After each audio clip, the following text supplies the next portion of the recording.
you're watching Gearz, brought to you by O'Reilly Auto Parts. Better parts, better prices every day.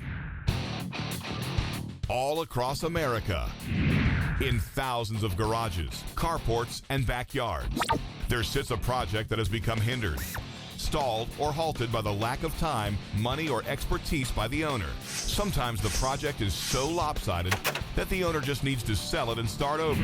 Other times, all it needs is a kickstart to get it moving in the right direction again. That's where we come in. Gearz on the Road is brought to you by Cornwell Tools, the choice of professionals.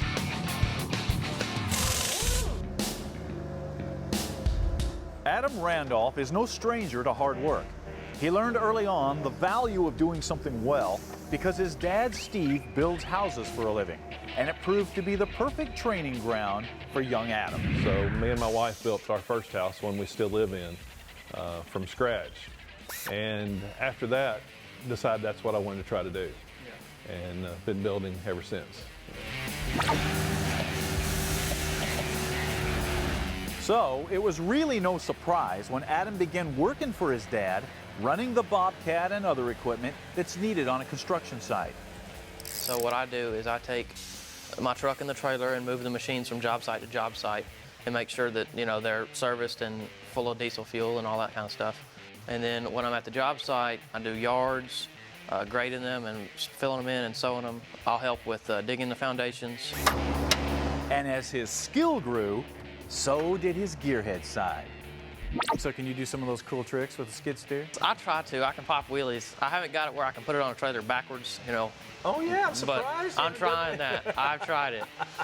Don't tell my dad though.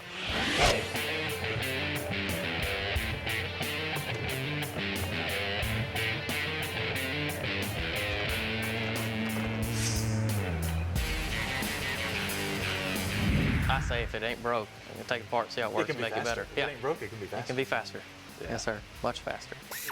Naturally, this quest to tear things apart and make them better extended into the shop and the four-wheelers that they had sitting around the house. And before long, the place looked more like an ATV repair shop than a contractor's or woodworker's shop. I think it's got some motor work that needs doing to it. Oh, the woodworking tools are still there. They're just covered up by axles and torn apart differentials and other junk that Adam was repairing for himself and other neighborhood hot rodders. And we started riding the four-wheelers a little bit more every day and a little bit harder and faster. And that's when we started breaking stuff. And that's when I got into fixing them because I had to fix them myself and fix them quickly before, you know, school started back and we couldn't ride. So I learned to, you know, ball joints, wheel bearings, different things like that. I learned to fix them and, you know, keep riding. The third one we bought, it's the first four-wheel drive that we had. It was all stock for a while and then it kicked in. I had to have my bigger tires and my lift and everything. And when I lifted it, the front suspension broke and fixed that. And then the rear diff went out and fixed that. And now it's all broke again. And that's why it's right here. So this is the one you learned on? Yeah. If something breaks on any of them, I take it apart on this one to see how it works before I take it apart on the other one. But as cool as the four-wheelers were, they were nothing compared to a certain redhead that suddenly found its way into his life.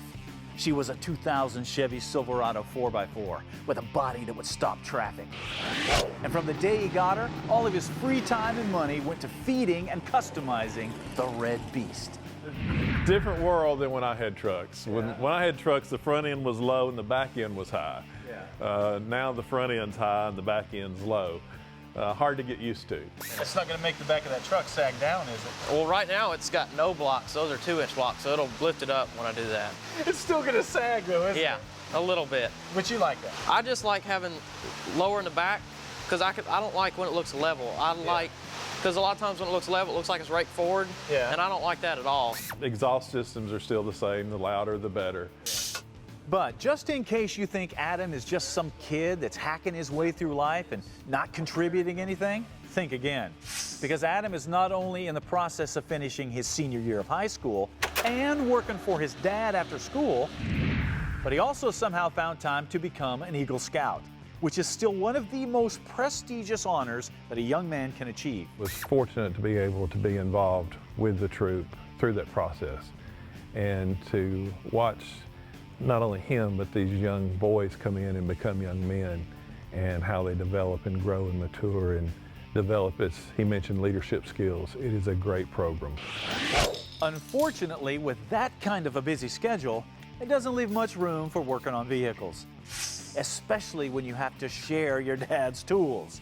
And storage area is pretty much whatever you can find.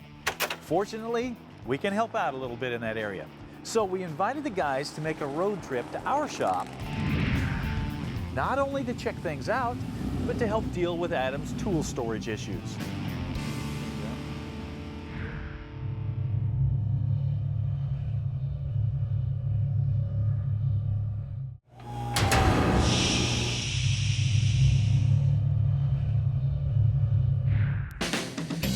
Welcome back to Gearz and our On the Road segment, where we invited a young gearhead named Adam Randolph and his dad Steve to drop by the shop.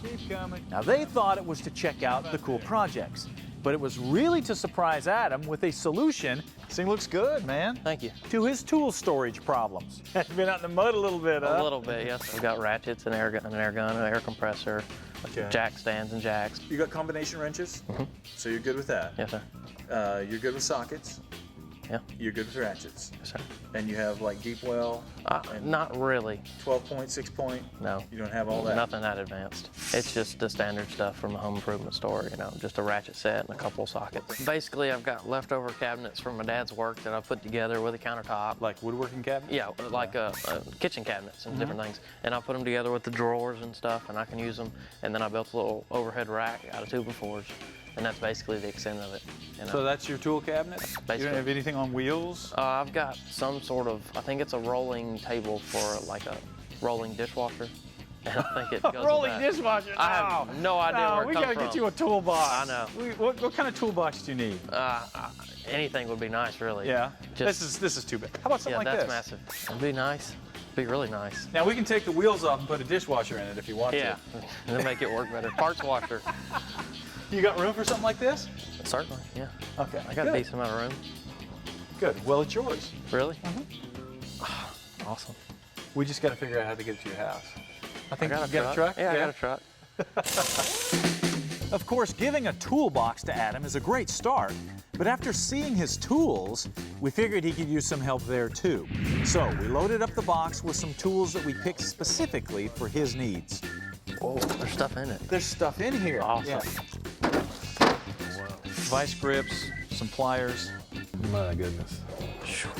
Now this is just your regular 1/8" drive stuff. Some electrical. Everybody needs a that's circuit cool. tester. We burned out a couple of those, hadn't we? Yeah, really. Some homemade ones. And then on down. Wow. Some more pry bars. Are you familiar with these? Somewhat. You get one of those keep those boxes sort of guys, huh? Yes. Yeah. Make sure that thing's not loaded. And don't drop it on your toe either. Yeah. These are nice. Yeah, they are Yeah. nice. They are really nice. It's a lot more than I was expecting. It's really cool. You know, I thought it was just gonna be cool to get on TV, but getting a toolbox, that's really cool. I'm gonna use it a lot. And just like we thought, those new tools were right at home in the Randolph shop. I guess the big question now is, who gets to use them? They're gonna be really cool to use. Yeah. Really Think you're gonna nice. be able to keep your dad out of them? Not really, no. No. They're in his shop, so Yeah. you know, it'll be for him too. It's an awesome set of tools. To think back what I had to use and was fortunate and proud to have, but to have the opportunity to use something like this and to be able to do what you need to do and not have to go borrow something or hunt something will be an awesome opportunity for him. I wanted to thank y'all for letting me come out here because it's really cool. And with that, our job was done, and we're off to check out the rest of the Gearz Nation.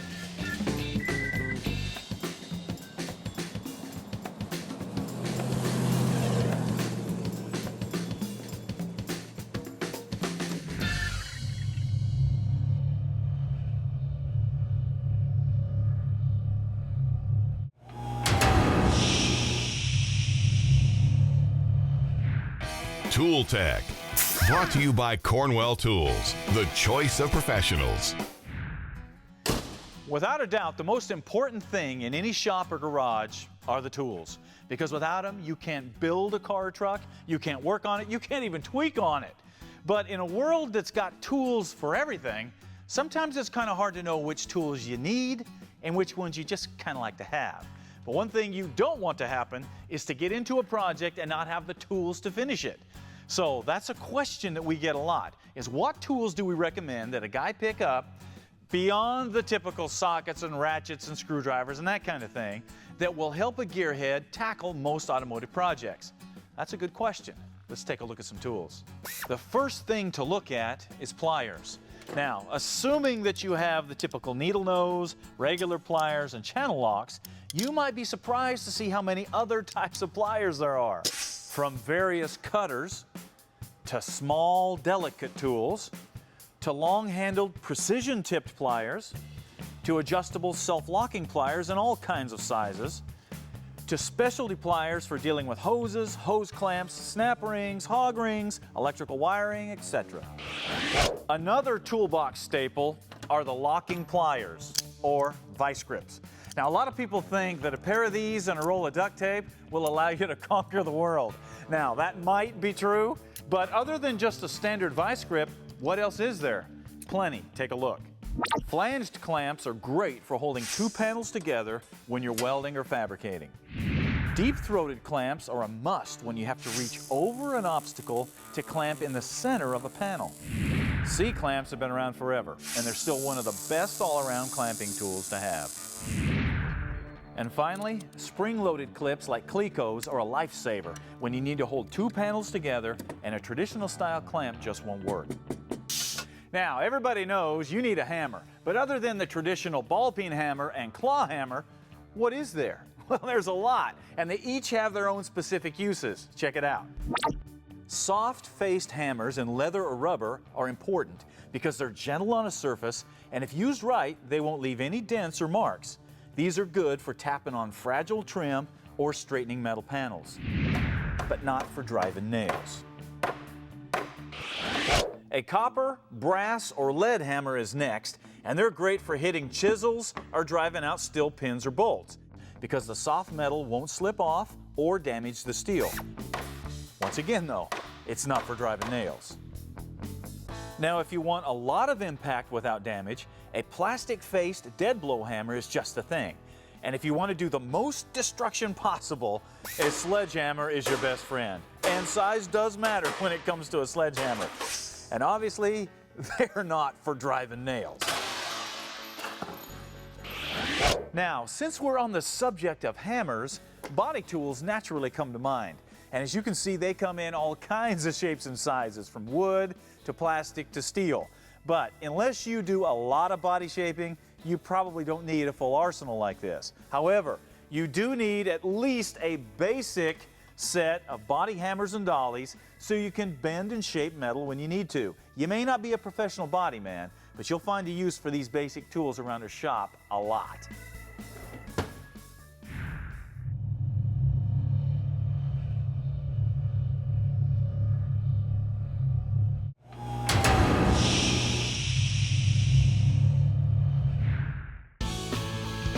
Now, Quick Tip.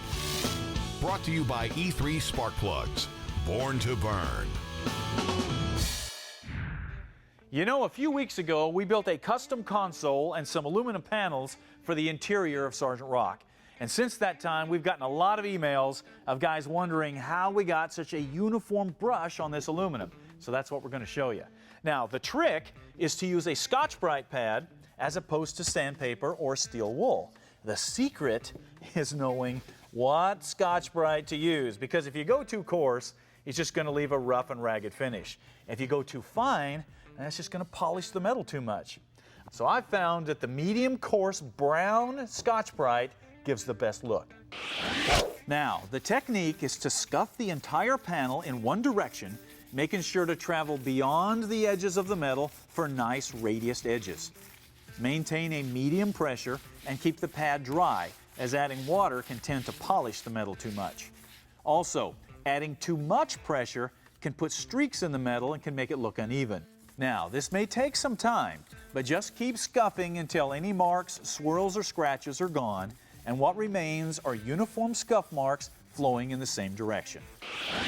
Once you've got that, you've got a perfectly brushed panel ready for your sealer. If you'd like to learn more tips to make your life easier in the shop, check out the tips page on the website. And now, Paint Tech. Brought to you by Wizards Products. Make it shine.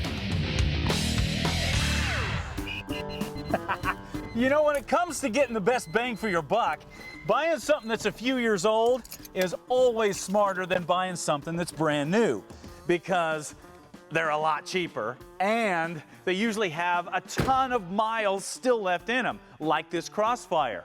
But if you buy something used, that means you're going to have to do a little bit of work to them. And usually the worst part of any used car is the paint, just like this Crossfire.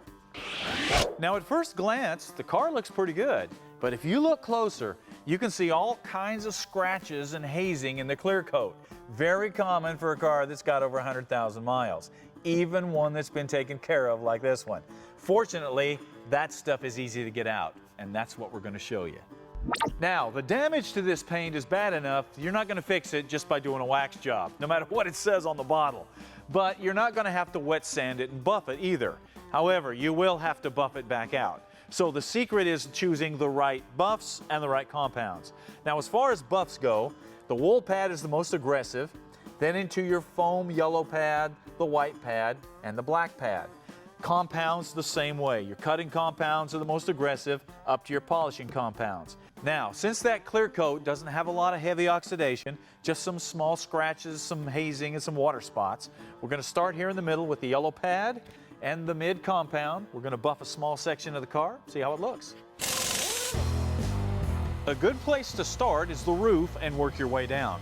And since this roof is naturally divided into two sections, it'll be the perfect place to compare the panels once we're done buffing. Okay, now we'll take a look at the results and decide if we need to go with a more aggressive pad or compound or less or what. And as you can see, the imperfections and scratches are gone. So this pad and this compound was a good choice. So we'll continue buffing the rest of the car with it. Some tips to keep in mind when you're buffing is to start with a medium pressure for good cutting power, and then slowly lighten your pressure as you work the compound, and stop before it gets completely dry. You'll also want to keep the RPMs low so you don't burn the paint. Keep the buffer angled toward the working area. Be careful around body contours so you don't dig an edge of the pad in and scratch the paint. And work small sections at a time so you don't miss any areas. All right, once you're finished buffing, look the car over. If you're seeing scratches and hazes in the paint still, and you feel like you need to polish it some more, then move to a finer polish and a softer pad and buff the car again. But as you can see, this car doesn't need that step. So we're going to move on to the last phase, and that's wax and polish.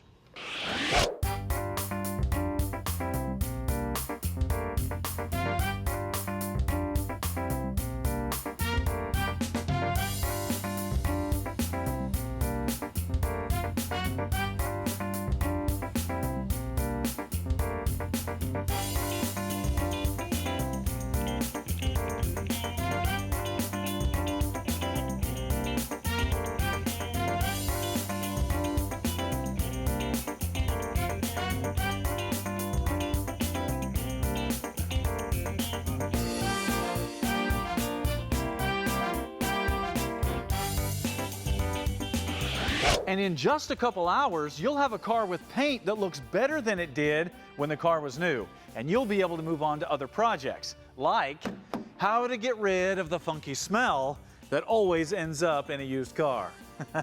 But that is another project for another day.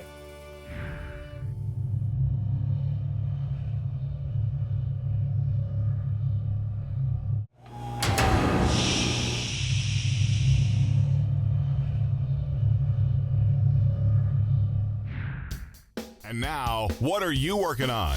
Brought to you by Carrera, Motorsports at Home. Today's What Are You Working On comes from Skylar Epich from Mesa, Washington. And Skylar's always been a muscle car guy.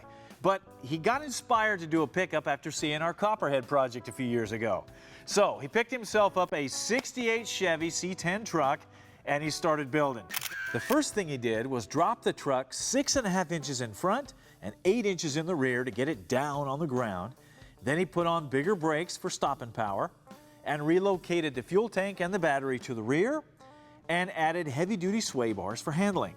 Now the cab was completely restored, and then it was treated to a new interior from seats to gauges to carpet. Now, of course, the project isn't finished and it continues, but Skylar says the best part about doing a truck is that there's so many parts available, so it's actually a lot more affordable than doing a muscle car, and that's true. But he says his favorite part is the fact that his daughter Remington loves to help him on the truck. Check this out. She's 4 years old, helping him push the truck. I love the fact that you're doing a truck. I love the fact that your daughter's helping you, and I love the fact that you named her Remington. So to recognize such a cool project, we hooked up with our buddies at Carrera. We're going to give you one of these Evolution race sets so you can race with Remington anytime that you want. Also, we're going to give you one of these project planning books so you can keep track of that project and know everything that you've done to it. Also, we're going to give you one of our Sergeant Rock packages, which is the shirt, the die cast, and the pick. And finally, we're going to give you one of these O'Reilly's gift cards to help you out when you need to run down and pick up some auto parts. Now, for the rest of you guys, if you want to get your project featured on the show or get in on some of this cool stuff, you got to go to our website, go to Gearz Nation, and submit your project. We pull all of our project features right off of Gearz Nation. Also, don't forget to check us out on Twitter, Facebook, Instagram, all that social media. We got cool things going on there, contests on the website. You need to check it out. All right, you know what I'm working on. You know what Skylar's working on. Now it is time for you to get out there, start working on something. We'll see you next time.